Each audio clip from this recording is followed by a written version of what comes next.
Bonjour à tous. La vidéo que vous vous apprêtez à regarder est un peu particulière.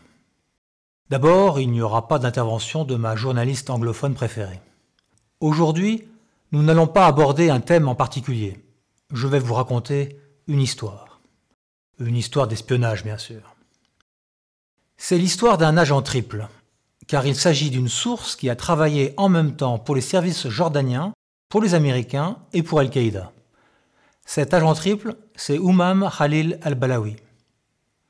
Le 30 décembre 2009, ce docteur jordanien s'est retourné contre ses officiers traitants et s'est fait exploser en plein cœur d'une base américaine en Afghanistan, à Khost, tuant 7 membres de la CIA, un officier de renseignement jordanien et un Afghan responsable de la sécurité du camp. C'est l'histoire d'un terrible échec pour l'agence américaine. Nous allons décrypter ensemble les causes de cet échec et cela va nous permettre d'entrer de plein pied dans le cœur du processus de recrutement et de manipulation d'une source humaine.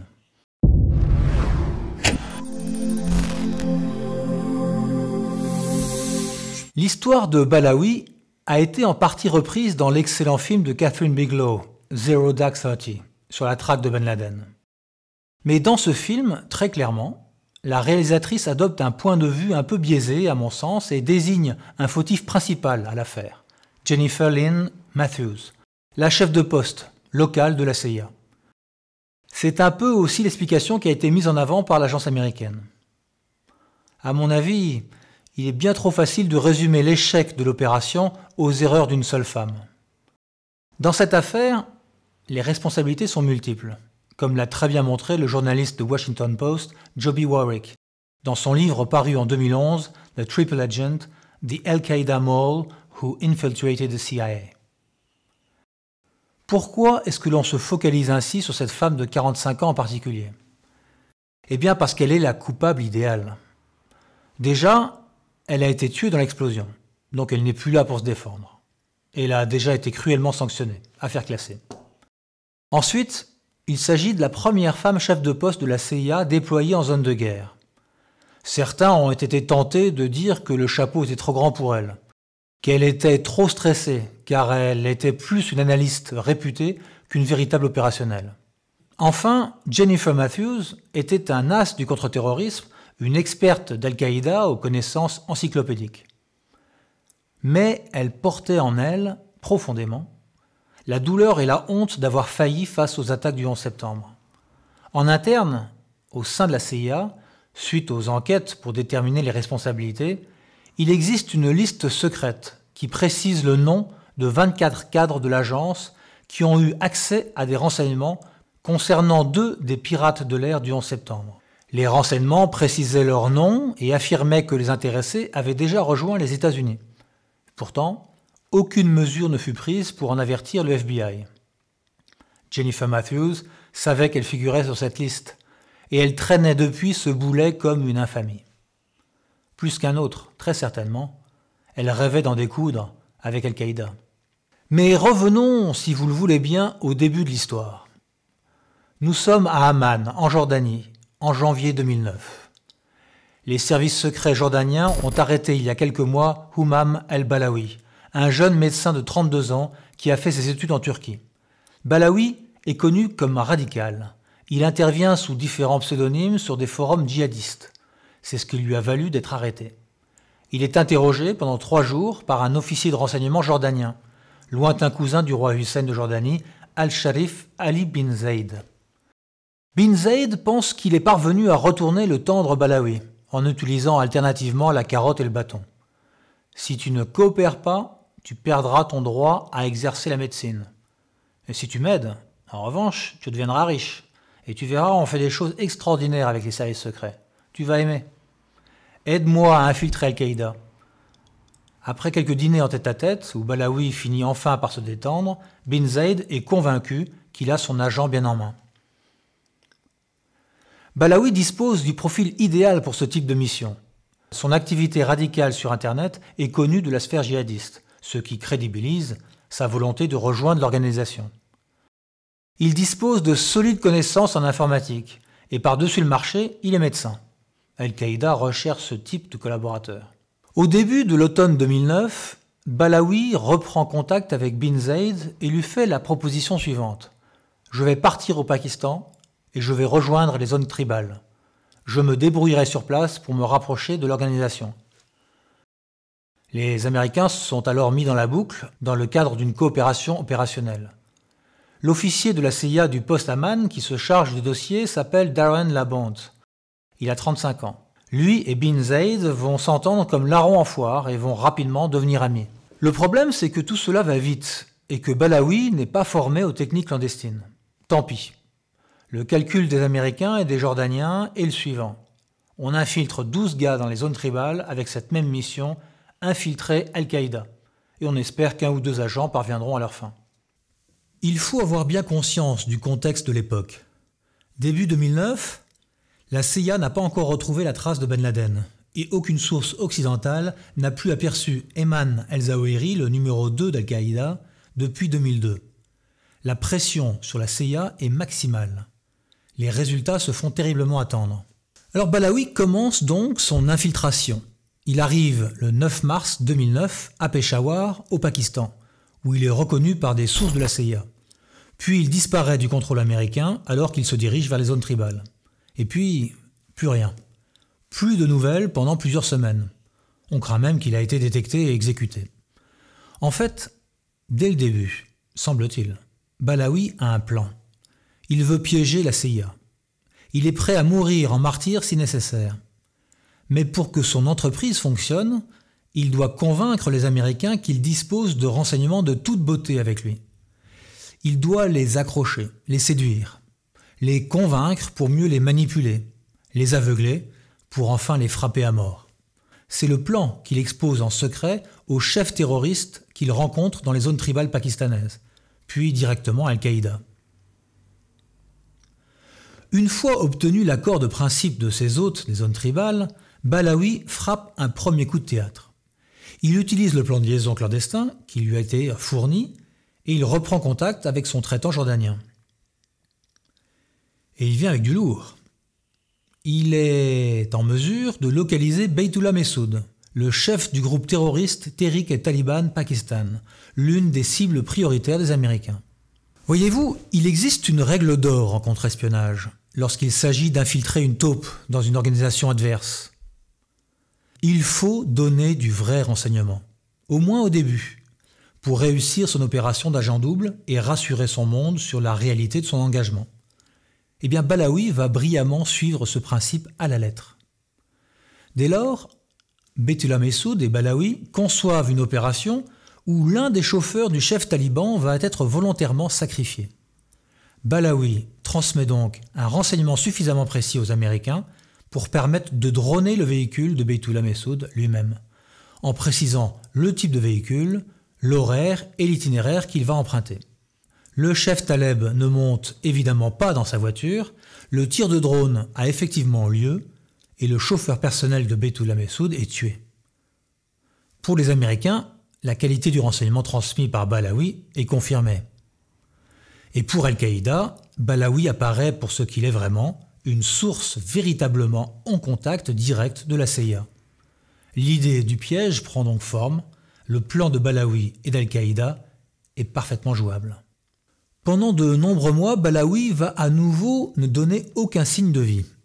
Puis, alors qu'Américains et Jordaniens craignent le pire, à la fin du mois d'août 2009, l'agent triple refait surface. Il se signale par un autre email envoyé à Bin Zaid. « Tu vas voir, l'attente valait la peine. Je reviens avec un cadeau, écrit-il. Ce cadeau consiste en un petit fichier vidéo de basse qualité. Sur les images, on voit des hommes qui discutent dans un salon. On reconnaît rapidement Balaoui lui-même, puis la caméra se rapproche d'un homme qui monopolise la discussion. À la CIA, tous les experts l'ont immédiatement reconnu. Il s'agit d'Atiyah Abdelrahman, l'un des plus hauts cadres vivants d'Al-Qaïda, fidèle de Ben Laden et l'un de ses plus proches lieutenants. Et à côté de lui donc une source infiltrée de la CIA. En 8 ans de guerre contre Al-Qaïda, l'agence américaine ne s'est jamais retrouvée dans une configuration aussi favorable. Et Balaoui ne va pas s'arrêter là. En novembre 2009, Balaoui finit par affoler tout le monde. Il annonce qu'en tant que médecin, il vient d'avoir un nouveau client, Zawahiri, le numéro 2 d'Al-Qaïda, et il va le rencontrer à nouveau dans quelques semaines. L'Égyptien Ayman al-Zawahiri est lui-même médecin de formation, et il a développé plusieurs complications liées à du diabète. Il souhaite obtenir les conseils d'un collègue et recevoir une prescription. Balaoui transmet alors à ses traitants, par le plan de liaison, les différentes pathologies dont souffre le numéro 2 d'Al-Qaïda. Et tout est conforme avec des renseignements obtenus auprès des services égyptiens qui ont eu accès à son dossier médical. Le récit de Balaoui est donc totalement crédible. Balaoui est au contact de Zawahiri et il va même encore le rencontrer. Dès lors, la machine s'emballe. Panetta, le directeur de la CIA de l'époque, fait même un briefing privé au président des États-Unis. Nous avons des indications que notre source dispose d'un accès direct à Zawahiri. Si nous parvenons à rencontrer à nouveau notre source en lui fournissant les bons outils technologiques, nous avons une chance de nous payer Zawahiri. Tout le monde, évidemment, se montre très enthousiaste et espère un dénouement rapide. L'idée est donc que Balaoui soit exfiltré jusqu'à la base de Khost, à 1 heure en voiture des zones tribales, afin de l'équiper d'un appareil photo capable de prendre des positions GPS cryptées et encapsulées dans le fichier numérique de chaque photo prise. Il faudra faire vite afin que l'absence de Balaoui ne soit pas remarquée et qu'il puisse rapidement regagner les zones tribales à l'issue de sa rencontre avec ses traitants américains. Tout le monde espère que cette opération puisse être rapidement menée. Mais à Amman, le 5 décembre, un expert jordanien du contre-terrorisme téléphone pourtant à un collègue américain pour lui exprimer ses doutes concernant Balaoui. Cet officier de renseignement est déjà lui-même tenté de retourner des ex-terroristes. Selon sa propre expérience, les gars avec un profil comme Balaoui sont des exaltés convaincus. Ils ne sont pas attirés par l'argent. Ce n'est pas avec un interrogatoire mollasson et quelques repas partagés en tête-à-tête que l'on retourne ce type de personnage. Mais personne ne l'a écouté, cet expert jordanien, ni à Amman, ni à Washington. L'histoire était trop belle et tout le monde avait envie d'y croire. Nous sommes donc le 30 décembre 2009, et Balaoui s'apprête à quitter les zones tribales pour rejoindre ses officiers traitants. Avant de partir pour sa mission suicide, Balaoui s'est fait filmer. La vidéo le voit s'exprimer en anglais. Elle sera diffusée par Al-Qaïda afin de revendiquer l'attaque.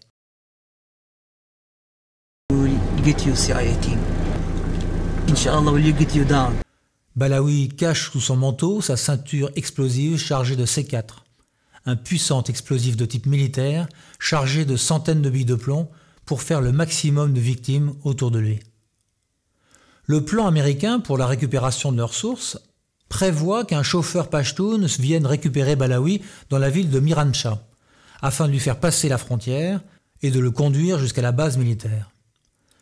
Balaoui prend effectivement contact avec le chauffeur qu'il identifie et en profite pour utiliser le téléphone de ce dernier pour passer un coup de fil à Bin Zaid. « Tu vas me prêter un ami, hein ?» Sous-entendu, ne me fouille pas ou je pourrais mal le prendre. En milieu d'après-midi, Balaoui et son chauffeur passent la frontière afghane sans difficulté. Et à 16h30, ils arrivent en vue de la base américaine. Balaoui est perçu comme un héros. Il ne faut pas le brusquer. Le traitant jordanien d'ailleurs, Bin Zaid, envoyé à Khost pour l'occasion avec son ami Labont, explique à ses collègues américains que son agent a parfois un sale caractère. C'est lui qui prend tous les risques dans sa mission d'infiltration. Le plan d'accueil de la source préparé par la chef de poste a été validé par toute la hiérarchie. Balaoui ne sera pas fouillé. Et pire, la délégation de la CIA est toute de sortie. 12 personnels se tiennent devant les bâtiments et attendent que le héros sorte de sa voiture pour l'accueillir et pour pouvoir enfin rencontrer personnellement ce phénomène. On a même prévu un gâteau d'anniversaire, car c'était l'anniversaire de Balaoui quelques jours auparavant. La voiture s'arrête devant la délégation. 2 agents des Blackwater, armes au poing, surveillent Balaoui qui descend. Il s'appuie sur une béquille et l'une de ses mains est cachée dans son vêtement. Bin Zaid lance à la source « Hey, comment ça va mon frère ?» Balaoui ne répond pas. Et les 2 Blackwater commencent à s'énerver. « Montrez vos mains !» crient-ils en pointant leurs armes. Mais sans doute n'osent-ils pas tirer, de peur de faire la plus grosse boulette de leur vie si Balaoui ne cache rien sous sa veste. Balaoui tient toujours sa gâchette dans sa main et il marmonne « La ilaha illa Allah » il n'y a que Dieu qu'Allah. Bin Zaid, évidemment, comprend à l'instant ce qui est en train de se passer.